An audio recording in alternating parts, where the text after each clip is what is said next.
At ang ibig sabihin sa hulat lang ko, aantay lang po ako. Lumipas ang mga 2 oras, nag-text ang kaibigan ko ng resibo at pinorward ko agad kay GB Sebastian. At nag-reply siya agad na okay na pre, pero patsik ko muna sa tao ko, mamayang 7 ng gabi, antayin mo text ko. Sumagot ako okay. Magmula noon, tuloy-tuloy na yung paghulog. Minsan 2 bisis maghulog sa loob ng 1 linggo. At umabot po ang trabaho na buwan hanggang 5 buwan po. Sa desisyon kong ito, alam kong mamimiligro buhay ko at pamilya ko. Kaya ipinagdasal ko sa Panginoon ang aming kaligtasan at kung ano man ang ipagkaloob niya, tatanggapin ko ng walang pagsisisi. Kaya ako nagsalita tungkol sa mga bagay na ito ay bilang tanda ng buong suporta sa Chief PNP Ronaldo Bato de la Rosa sa kampanya laban sa illegal na droga na sana matuldukan na ito. Dahil sa aking nakita, sila lang ang sumeryoso para sugpuin ito. Kaya ito na ang suportahan po sila.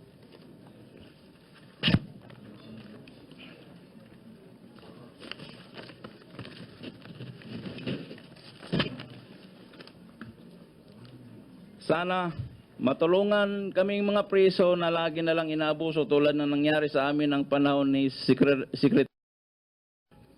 Sana sumuporta na tayo, wag magbibingi-bingihan para hindi na mabiktima ang ating mga anak at mga apo at ipagdasal po natin ang tagumpay ng ating Pangulo at ng Chief PNP. At sa ginawa kong ito, mabawasan kahit konti ang pagkakasala ko sa ating Panginoon.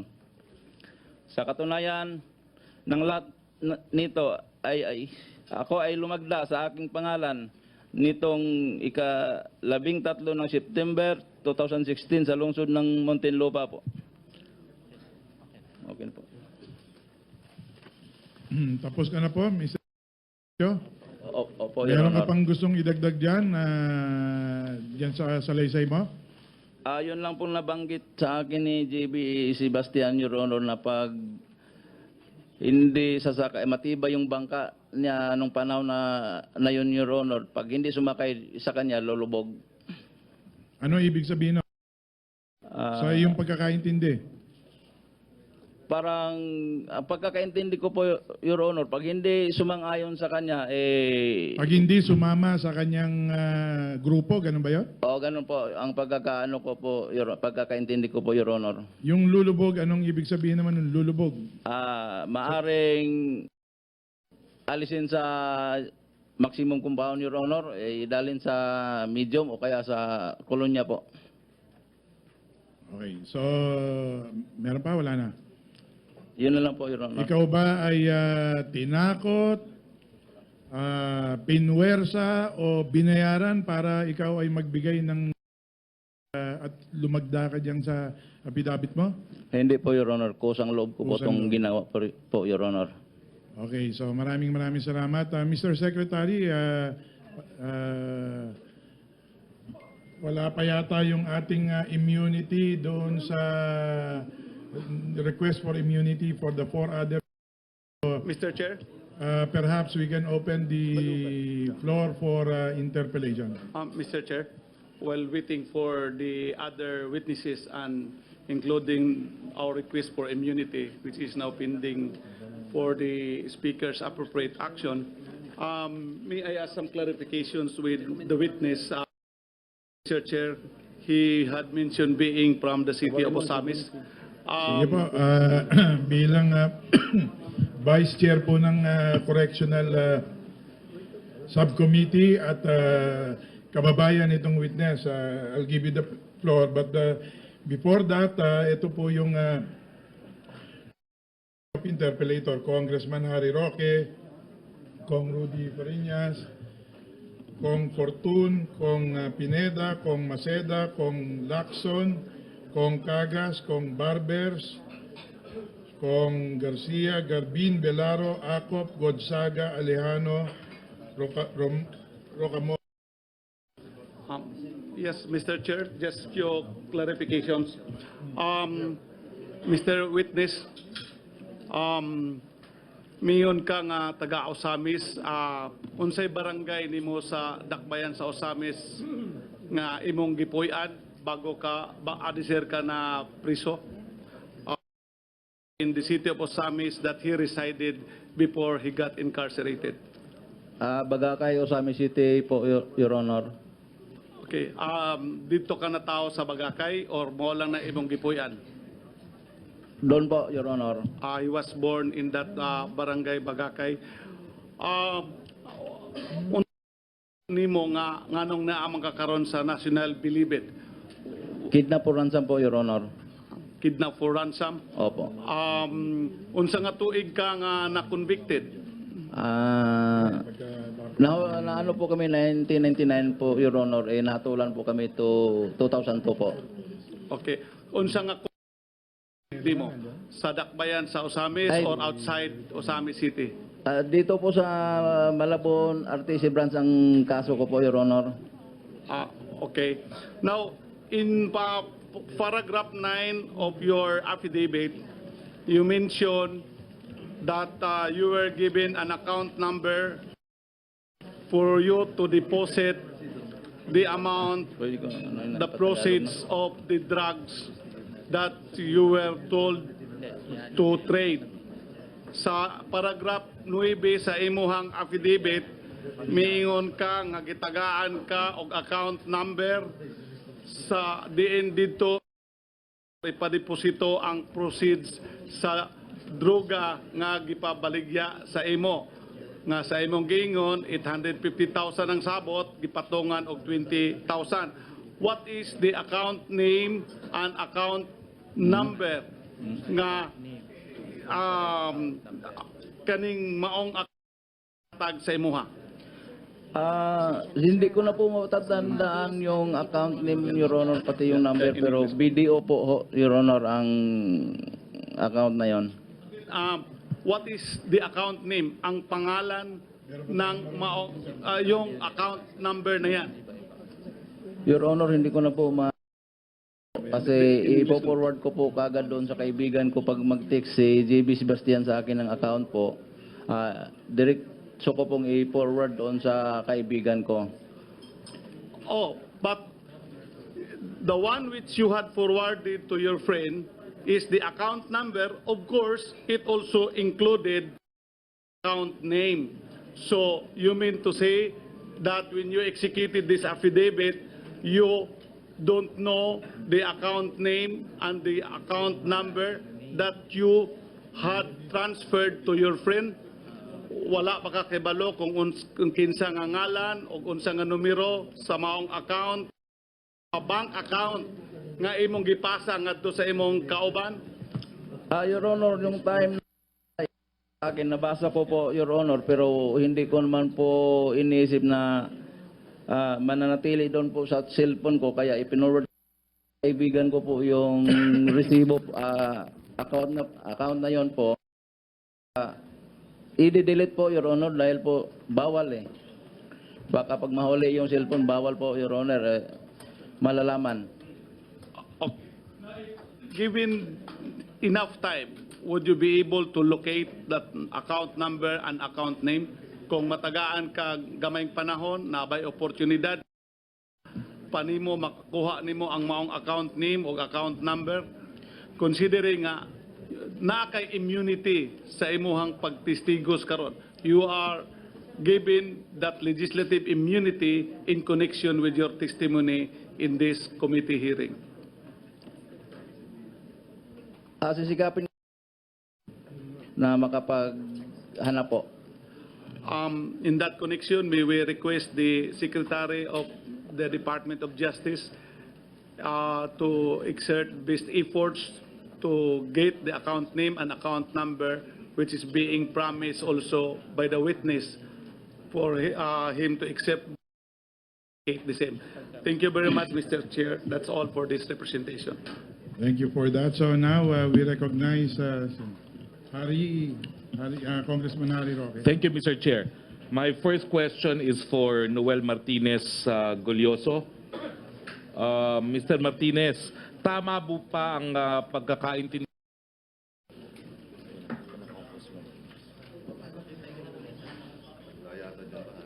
O sige, dito muna kay Mr. Pacho. Mr. Pacho, upo na po kayong dalawa dyan. Pero habang wala pa po si Mr. Martinez, si Mr. Pacho. Mr. Pacho, sabi nyo kayo yung commander ng Batman, no? Opo. Onya nyo, ang Batman, sa pagkakaalam nyo, talagang hindi naman kasama dun sa pagkakalakal ng pinagbabawal na gamot sa loob ng Muntinlupa. Hindi po, Your Honor, dahil po pag may mga nasasakupan po akong na-involved sa ganong kalakaran, Your Honor, pinapaparusahan ko po. Bali, kung hindi ko i-close compliant, tinatakalan ko po, Your Honor, depende sa nalabag niya sa patakaran namin. At ang nagsimula lamang ang Batman na ma-involve dito sa drug trade dahil dun sa pinag-utos ni JB. Tama ba ho ito? Opo, Your Honor. At nang sabi ni JB, kaya nga kayo kinakailangan mga lakal ng pinagbabawal na gamot ay para makapagkalap ng pondo para sa kampanya ni Laila de Lima. Opo, Your Honor, yun po ang pagkasabi sa akin. Ang tanong ko po, bakit po kayo naniwala kay JB na yung pagbebenta ng droga makakalap ng pera para kay Laila de Lima at ang kanyang kampanya sa Senado? Your Honor, nung panahon na yun, Your Honor, parang ang boses ni JB Sebastian sa maximum compound, Your Honor, parang batas po, Your Honor. Dahil sa nakikita po namin na napakalakas niya, Your Honor. Napakalakas. Matawag ko sa aking lang, Your Honor, kay Secretary Laila de Lima ho, kasi nakikita ko pong nagpupunta, pag pumasok sa maximum compound, doon nagpupunta kay JB po. Okay. Ilang beses nyo nakita si Laila de Lima doon sa loob ng Muntinlupa? Sa akin, Your Honor, dalawa. At ilarawan nyo nga sa amin, ano nakita nyo nung nakita nyo si Laila de Lima ng 2 beses sa loob ng Muntinlupa? Naglalakad lang po siya, Your Honor, papunta doon sa, bali, tinatawag na bahay na bato ni JB Sebastian po. So doon sa 2 beses mong nakita si Laila de Lima sa Muntinlupa, parang ang kinausap lang niya talaga niya ay... Opo, Your Honor. Bagamat sabi mo rin sa testimonya mo, ito namang si JB, pinakilala kayo kay Laila de Lima. Hindi naman talaga ako kasama sa pinapakilala ni JB Sebastian kay Secretary de Lima po. Pero ang sa nakikita ko po, Your Honor, talagang napakalakas niya, Your Honor. Sa dami namin doon, Your Honor, bakit sa kanya lang pupunta? At ito po, doon sa 2 pagkakataon na nakita nyo, Opo, siya lang opo. ang pinuntahan ni Laila de Lima. Opo, Your Honor. Now, sabi nyo, bukod doon sa batas ang salita ni JB, talagang sinusunod sa JB. Ang tanong ko lang po, para maintindihan, okay, ng isang grupo, ang pagkakaintindi ko, si JB commander din ng isang grupo. Opo. Pero, mas mataas ba siyang commander kaysa sa inyong mga iba pang mga commander? Anong hindi pa po nangyari ang Bilibid 19, Your Honor, ang mataas po sa amin sa Carcel side po, si Herbert Culangco. Tapos niya yung sa Presidio side po, siya ang mataas. Nung nangyari na wala na sila si Culangco po, bali siya na po ang pinakamataas doon sa maximum, Your Honor. Napasama ba kayo doon sa paglipat sa NBI? Hindi po. So, ano po nangyari? Sabihin nyo nga sa amin doon sa mga buwan na naiwan si JB doon sa Muntinlupa. Ano yung nangyari? At bigyan mo kami ng ideya kung ano naging papel ni JB nung siya na lang naiwan doon sa Muntinlupa. Your Honor, mayroong mga time na nag-usap kami.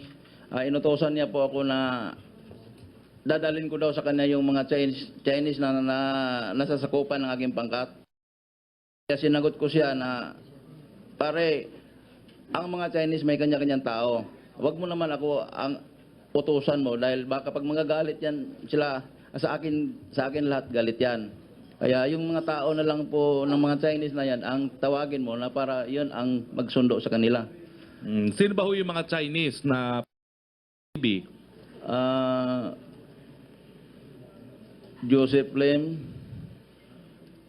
Hindi ko makabisadong mga pangalan sa side ng ano ko, Your Honor. Doon sa, kasi iwa-hiwalay kami ng dorm, Your Honor eh. Mm. Pero sa pagkakaalam mo, bakit nakakulong yung mga Chinese na nais na makausap ni JB? Sa drugs po ang kaso, Your Honor. So, nung siya na lang naiwan doon sa Bilibid, nais niya makausap yung ibang mga Chinese na nandun din sa Bilibid. Opo. Okay. Now, alam mo ba kung sino yung mga kausap ng mga Chinese na yon bago mailipat yung Bilibid 19 doon sa NBI? Anong panahon na yun? Hindi ko po alam kung sino mga naging nakakausap niya mga Chinese po. Okay. Mr. Martinez, nakaupo na ba ho kayo? Okay, Mr. Martinez, kayo naman po ang bosyo o commander ng Genuine Ilocano Group, no? Opo, Your Honor. Now, ang testimonya nyo po, talaga namang hindi kayo talaga involved sa kalakalan ng pinagbabawal na droga hanggang kayo po ay inutusan din ni JB na magkalakal sa pinagbabawal na gamot. Opo, Tama ba Your ho yan? Honor. At ang testimonya po, bakit nga daw kayo, bakit ho uli inutusan kayo ni JB na ng pinagbabawal na gamot? Kinausap ako ni GB Sebastian para makalikob ng pundo para sa kandidatura ni Secretary de Lima noon para sa senador sa 2016. Well, Kaya dapat magbinta kaming mga pinuno ng mga pangkat para malaki-laki yun lang ang ano niya. So gaya ng tanong ko po kay Mr. Pacho, bakit naman kayo naniwala na kay JB na kailangan kayo magbenta ng pinagbabawal ng gamot para kumalap ng pondo para kay Laila de Lima? Ba't yun naman pinaniwalaan itong si JB?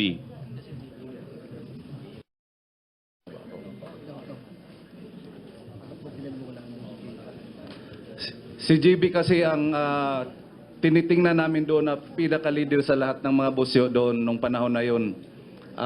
Ibig kong sabihin na siya ang chairman ng aming presidio side. Ang mga ano niya, yung mga pag-uutos niya doon. Parang minsan naisip namin na kahit sa empleyado siya magsasabi, sino ba naman kami na hindi susunod na nandyan sa kanya ang kapangyarihan sa panahon na yun. Hari, may I just inform the body that the the grant of immunity to the other witnesses had been approved and signed by the Speaker. So I just want to know from Secretary of Justice who will be the next witness so we can prepare them. What will happen is that we will have to excuse this and continue with the interpellation after we have presented the other witnesses. So please, I will wrap please up, proceed. Mr. Chairman. So ilang beses niyo po nakita si Secretary de Lima doon sa Muntinlupa? Times na nakita ko si Secretary de Lima sa loob ng Muntinlupa, pati At na doon- rin sa loob ng kubol ni JB Sebastian, Your Honor. Doon sa 3 at 4 na beses po, talagang kubulang ni JB ang pinupuntahan ni Laila de Lima. May time po, Your Honor, na umiikot muna sila doon sa buong maximum tapos dadaan sa kubol ni So sa tingin niyo ba, kinilala ni Laila de Lima na siya ang pinakamataas sa lahat ng mga bosyo doon sa Muntinlupa? Alam po ni Secretary de Lima po na siya ang pinakamataas doon sa lahat ng busyo. Now, sinabi niyo nung nagbenta kayo na nagre-remit kayo, no? Paano po kayo nagre-remit ng pera at kanino po niyo riniremit yung pera? Hindi po ako ang nagre-remit ng pera, Your Honor, kundi ako lang po ang taga-monitor ng mga taong nagre-remit kay GB na yung mga nire-refer kong tao rin na magbibinta ng droga para kay GB. Okay, paano niyo po minomonitor ito? Ikwento niyo sa amin, paano niyo na-monitor yung mga remittance niyo kay JB? Monitor po namin ang remittance ng droga, Your Honor, sa pamamagitan ng cellphone. Yun lang po, galing sa labas, magtitext yung tao sa amin, tapos yung resibo na ititext sa amin, ipapasa rin namin doon kay GB Sebastian. Yun po ang basihan namin sa pagbabayad ng droga na binibinta nila doon sa labas, Your Honor. Anong resibo Halimbawa po, Your Honor, sa pag-account na pinahulog ni GB doon sa BDO, may resibo yon. Yung naghulog naman doon sa labas, ititik sa amin yung resibo, kompleto, pizza, amount, tapos may mga kudon. Yun ang basihan. Verify ni GB yun na nandun na talaga, sumasagot siya ng okay na pare. Naalala nyo ba kung kaninong pangalan po yung account ng BDO kung saan ninyo pinapadepositohan yung proceeds ng benta? Sa panahon na to, Your Honor, hindi namin maalala, pero kung bibigyan kami ng sapat na panahon, pasensya na po, Your Honor, dahil itong pag-witness namin ngayon, gahol talaga sa oras na makapaghanap ng mga account o resibo na yan. Dahil nung September first week, mula nung naupo ang SAP, medyo stricto na, wala na talaga kaming cellphone doon. Kaya nahirapan kaming mga account na yun sa mga tao, Your Honor. Kung hindi nyo po maalala yung account holder, yung pangalan ng account holder, naalala nyo kung sino yung pinadeposito ninyo. Sa tagalabas po, Your Honor. Pwede bang sabihin kung sino yung pangalan na yon? Kasama ba sa immunity? Yung taong babanggitin kasama. Kasama sa immunity yun. Wala nga, hindi. Ay. Security, sabihin mo security. Security concern. Your Honor, for security concern, sana po, Your Honor, kung pwede sa executive session na lang po natin babanggitin ng mga yan dahil natatakot din po ako para sa seguridad nila. Okay, so ibibigay mo sa committee pero executive session, bigay mo na lang diretso sa chairman nang hindi na natin maanunsyo, no? Opo, Your Honor, and Oh, confidential, last Your question Honor. ko, humigit kumulang, magkano yung pinadeposito mo doon sa account para kay JB? Mahigit kumulang. Malaki-laki po, Your Honor, kasi nasa kulang-kulang 200 kilos na po ang naging transaksyon nila sa mula nung nag-umpisa kung mag-refer kay JB, Your Honor. 100 kilos, ha? 200 kilos po, Your Honor. Okay. Kulang-kulang 200 kilos 200 po. kilos, ha? Okay. Itong 200 kilos, ilang buwan? Pardon, Your Honor. Ilang kilos nabenta itong 200 kilos? Mula nung 2013, Your Honor, medyo mahal pa noon hanggang sa bumaba ang presyo. Hanggang kailan nga? 2013 hanggang? Hanggang 2014, Your Honor, month of October, doon lang medyo malamig na yung pakisamahan namin ni JB. Okay. No further questions, Mr. Chair. Thank you very much. Mr. Chair, just in addition to what was posed by the Honorable Roque to Mr. Noel, may I also request Mr. Jaime Pacho to please submit the name of the person whom you had requested to make the deposit. No, ang pangalan sa tao nga imong gihangyo pagpa-deposit. Kung nakalimot ka sa account name, ang pangalan sa tao nga imong gipasahan sa account name og number. In the same manner that was also asked to Mr. Noel, will be submitting the names dito sa chairman ngayon. I am addressing that to Mr. Jaime Pacho. Nakuha ni mo, Mr. Witness? Sir, pag makita... sir, pag makita po, dadalhin ko po dito, sir, kung... No, not the name, not the account name, which you said you will need more time to locate it. The name of the person whom you had requested to make the deposit. Ang pangalan sa tao nga imong gipasahan sa account name ug mo imong gihangyo sa pagpa-deposit. That is also the same question to Mr. Noel nga ingon siya for security reasons, he will have to submit it to the chair. So, ikaw sad, for security reason at tawhana, i-submit sa diri sa chair ang pangalan sa tao nga imong gihangyo sa pag. I hope the lawyer of Mr. Jaime Pacho will assist him in complying that request from the chair. Pwede ba yun? Paki-assist mo, councils, no? yung hinihingi ni Vice Chair para dumali tayo. Anyway, at this juncture, just received the approval, the letter of approval of the Speaker on the grant of immunity to the additional witnesses that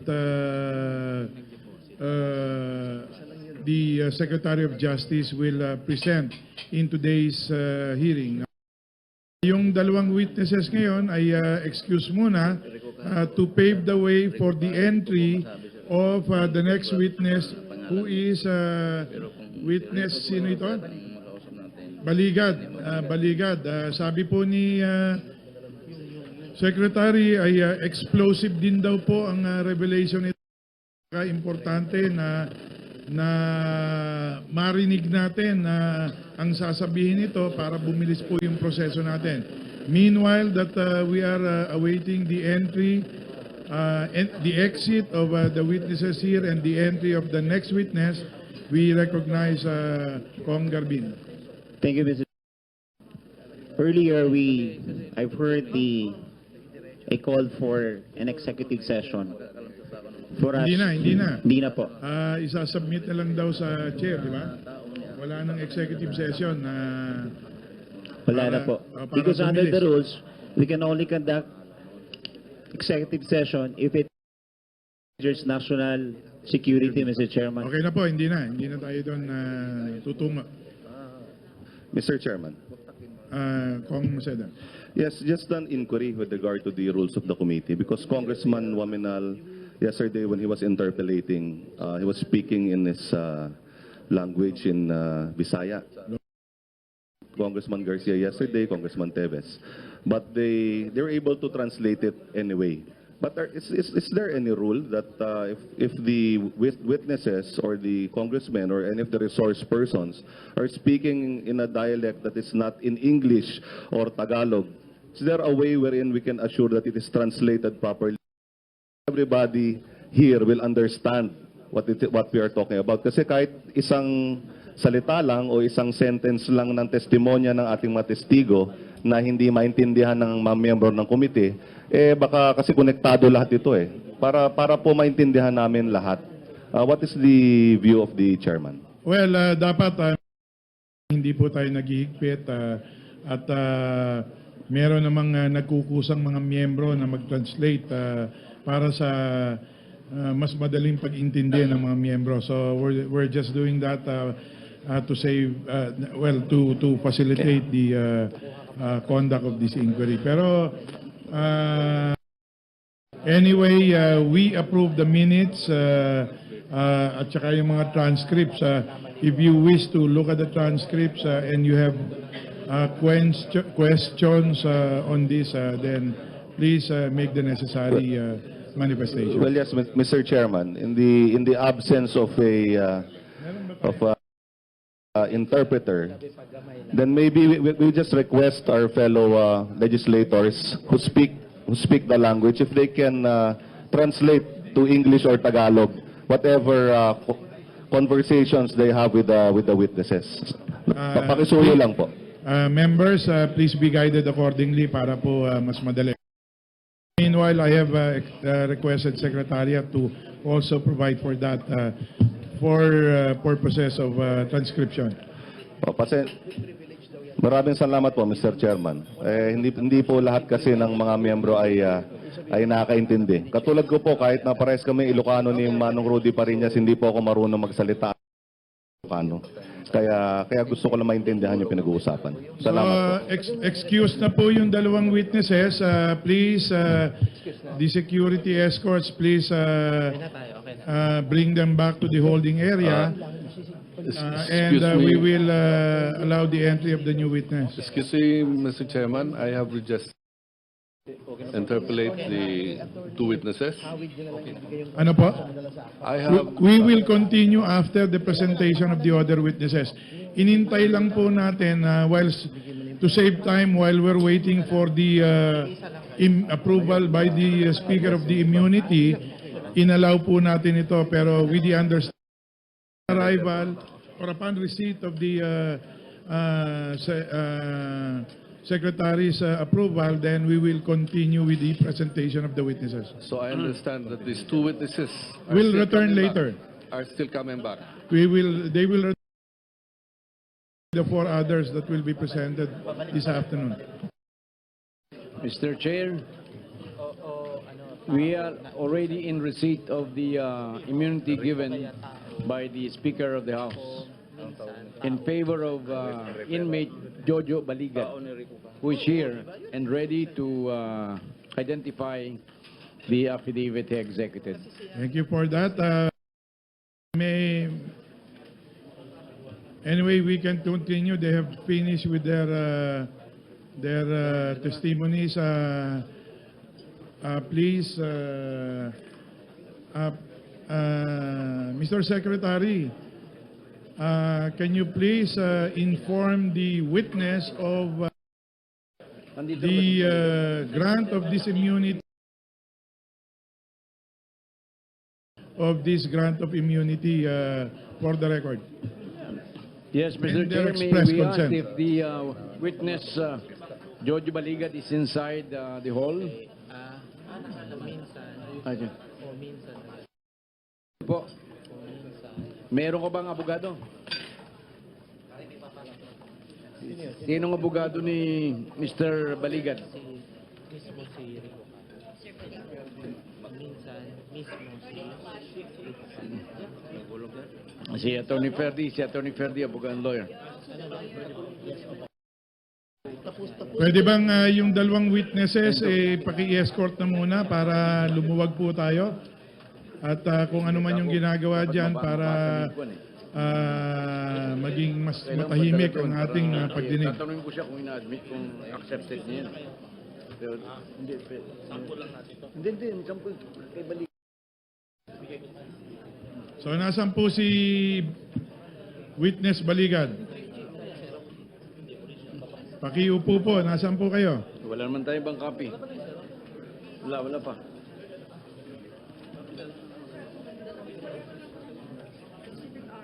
Ayan. Secretary, you have the floor. Thank you, Mr. Chair.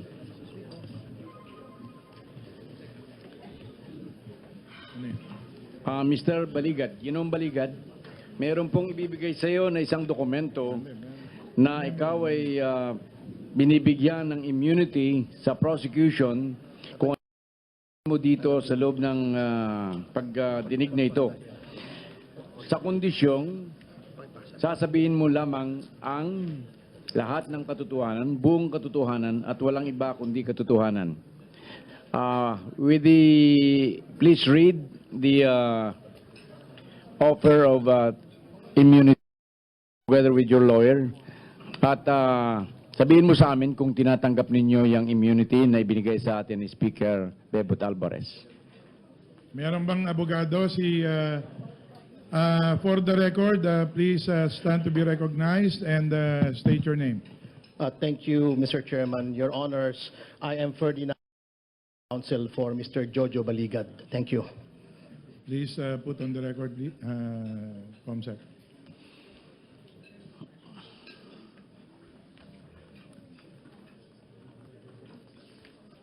Ito yung may kidnapping. Ito yung may kidnapping. May kidnapping. Hindi pala.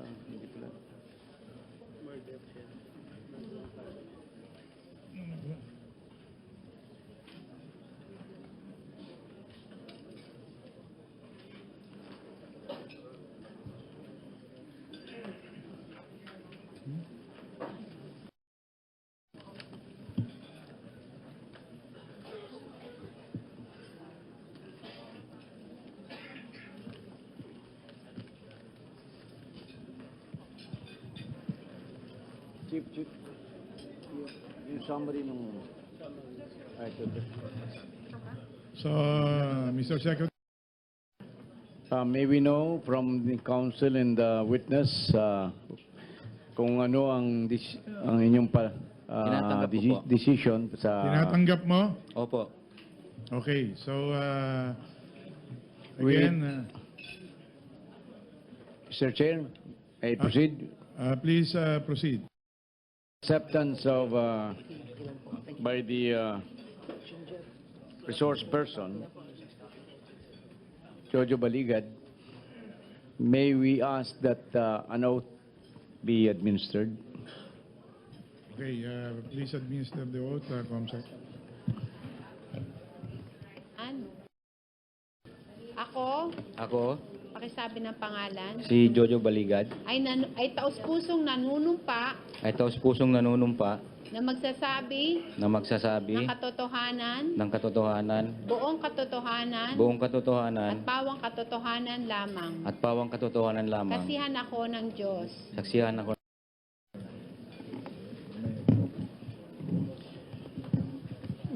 Ginoong Jojo Baligad E. Rondal, meron ka bang ginawang salaysay, sinumpang salaysay, bago ka dumating dito sa pagdinig na ito? Mr. Can you please state the purpose for which I'm sorry. this witness is being presented? I'm sorry, Mr. Chair. The witness is being presented to testify on the drug trades inside the Bilibid prison. So may I continue now? Meron po. Ginoong, so meron kang ginawa, no? Ipinakikita ko sa iyo ang sinumpang salaysay na ito na mayroong 4 na pahina or 4 pages at minarkahan bilang Exhibit R hanggang R4-8. Maaari bang basahin at examinin itong iyong salaysay na ito at sabihin mo kung ito yung salaysay na tinutukoy mo? Babasahin ko po ba lahat? Examine muna kung yan yung salaysay.